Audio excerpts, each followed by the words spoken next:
He's Asa Winstanley, and he joins me now. Asa, thanks for joining us on the mother of all talk shows. I presume you've watched the Labour files on Al Jazeera. What did you make of it? Yeah, I've seen the two parts that have been out so far. The extended versions. You can, for people who've watched it on TV on Al Jazeera, they have extra material on the versions that are up on their YouTube channel, about half an hour extra material. So those are well worth watching for people who haven't seen those yet. They show a bit more detail. But yeah, like you, George, I mean, I think that the revelations in the film, not everything was entirely new. Like, I mean, for a lot of us who've been in the Labour Party during these years since Jeremy Corbyn became the leader of the Labour Party, a lot of it won't be new in general terms. Like, we knew this was going on, but I still found it quite shocking to see the extent to which they went to really sabotage Jeremy Corbyn. More than that, it's more than about Corbyn as an individual. It was about the fact that he had a popular movement behind him. You know, that it was kind of the threat of democracy in the Labour Party, I think, right? That it would become a genuinely socialist party. There'd be real change in the country, and that this would be something that would change the country for good and have a real socialist Labour government for once. And so, you know, there was vested forces within the Labour Party that were determined to stop this happening. And I mean, one of the most striking things in the film to me was just how they laid everything out. So, like, for example, in the first episode, there was the story of how, if people will recall now, in 2016, there was the so-called chicken coup where, you know, less than a year after Jeremy Corbyn had become leader of the Labour Party, the Labour MPs, they as if they were some sort of CIA-backed opposition in a Latin American country trying to act against a socialist government. They refused to accept the result of the election of Jeremy Corbyn, and they did their best to overthrow it, and they tried to reverse it by all means possible. They tried to abort it happening in the first place. When all that failed, they launched this chicken coup, which was, you know, an attempt to kind of bully basically Jeremy Corbyn into stepping down. And what we saw in the film was, if you remember, it's forgotten now because she was such an ineffective candidate. But Angela Eagle, the one-time Labour shadow minister, very briefly ran as a candidate to replace Jeremy Corbyn. And what we saw in the film was, I very much suspected at the time, but there was these allegations that Angela Eagle's CLP members had, made homophobic comments against her and motions and all this kind of stuff, that had abused her in her own CLP meetings. And it was completely untrue. You know, I think a lot of us knew that at the time anyway. But, you know, the mainstream media took all this very seriously, you know, and it was said by Labour MPs, oh, you know, the influence of Jeremy Corbyn shows that there's abuse in the party, and that they kind of weaponized these kind of identity politics. And it was all kind of just a distraction to the fact that Angela Eagle's own CLP didn't support her leadership bid because they wanted Jeremy Corbyn to be the leader. And so, you know, they tried all these kind of things, Asa, didn't they? I mean, in the end, it was the anti-Semitism issue, and I'll come to that in a minute. But they tried that Corbyn was, a KGB agent. He was a Czech agent. He was an East German agent. He was a closet communist. They tried his Irish political involvement in supporting the movement to end British rule in the north of Ireland. They tried all these things, but they didn't cut through. The one that cut through, they discovered, was the anti-Semitism allegations. For this international audience, Asa, summarize how that went. Right. I mean, you're exactly right. That's it. They kind of threw all the mud at the wall, and they saw what would stick. You're right. What stuck was the anti-Semitism allegations, and the reason that it stuck was not because it was true. It patently wasn't true. It's not that. The Labour Party at its height, while I mean, of course, it's been purged now. People are leaving and being driven out, and the Labour Party membership is plummeting. But at the height of the popular movement behind Jeremy Corbyn, there was nearly 600,000 members in the Labour Party. So, of course, this is a mass movement. It's not going to be perfect. There's going to be people in it who say some dubious things. There's no doubt about that.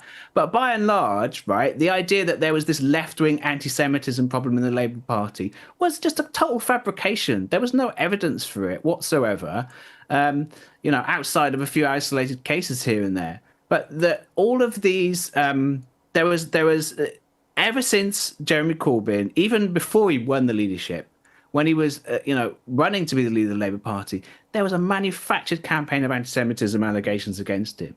And the reason for that was because he was known as a supporter of the Palestinian cause. He was, a veteran of the Palestine solidarity movement. And, those of us, I mean, and George, you know this very well as someone who's been involved in the Palestine solidarity movement, who's been the victim of literally a physical assault by a pro-Israel fanatic.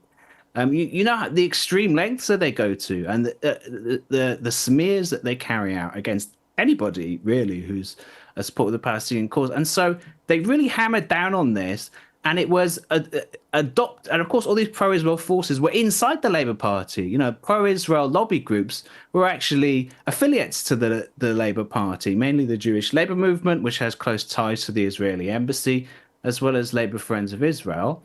And these organizations, their lie that Jeremy Corbyn was an anti-Semite was taken up by the right-wing media, by the liberal media. The Guardian, more than anybody else, especially the whole of the mainstream corporate media, took up this complete fabrication that Jeremy Corbyn was, if not an anti-Semite, that he tolerated and encouraged anti-Semites within the party, and that the party was becoming so-called institutionally anti-Semitic under his leadership. It's a complete fabrication. I think what was good about the Al Jazeera documentary was that it kind of laid a lot of it out, a large part of the story out, and it showed some really shocking revelations. It showed some like last night's episode, especially showed a really shocking moment with a whistleblower, a former Labour staff member, Halima Khan, and she actually broke down in tears while in the documentary while she's recalling an incident which was particularly disturbing to her. And she says in the episode that they were tasked by their bosses with finding trawling through Facebook, trawling through Twitter, looking for dirt, basically, on Labour Party members who'd been complained about, and to find so-called quote-unquote anti-Semitism on them. And she said that one of the things she found most disturbing was that one of the search terms they used to find this so-called anti-Semitism was the word Palestine. So, I mean, that exposes the agenda at play here when they're saying, oh, well, it's anti-Jewish hatred, it's anti-Semitism. No, actually, it's not. It's support for the Palestine solidarity movement, support for Palestinian human rights. And the most disturbing incident that she recounted was that an elderly woman, a Labour Party member, had been expelled, and that she, Ms. Khan, the whistleblower, had implemented that an expulsion against this elderly Labour Party member who'd been accused of anti-Semitism, and that they found out that she died. She suffered a stroke and she passed away very soon after finding out about this expulsion. And if that wasn't bad enough, a meeting of the Labour Party staff was called, and a senior Labour Party staff member said, oh, look, we're anti-Semite killers now. And according to Ms. Khan, the whole room erupted in laughter, and she herself broke down because she couldn't handle this. I mean, and this just shows the depths that these people go to kind of retain the status quo and the dirty tricks that they really carry out.